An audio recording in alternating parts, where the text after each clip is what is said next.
Барлықтарыңызға сәлем. Бүгін біз осындай шоколадный рулет жасайтын боламыз.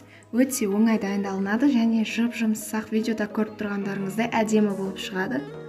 Қонақ күтерде жасай салсаңыздар өте оңай. Мен YouTube каналыма тіркеліп, осы видеоға лайк басып кетіңіздер. Алдымен ыдысқа жұмыртқаларымызды жарамыз. Үлкен болса 3, кіші болса 4 жұмыртқа аласыздар. Сосын үстіне қант салып, жақсылап миксермен араластырып аламыз, біркелкі масса болғанға дейін.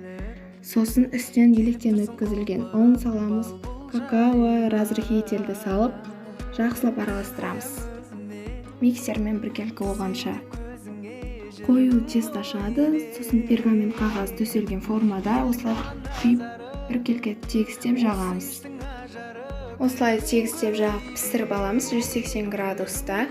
Сосын піскен соң шашыққа осылайынан орап, суығанын күтіп, варенкамен сары майды араластырып, крем ретінде жағамыз. Осылай ораймыз. Қалған кремнен сыртына жағып әсемдесеңіздер болады. Көріп тұрғандарыңыздай ол оңай және тез дайындалады. Міндетті түрде жасап көріңіздер. Менің YouTube каналыма тіркеліңіздер. Алдағы уақытта көп рецепттермен бөлісетін боламын.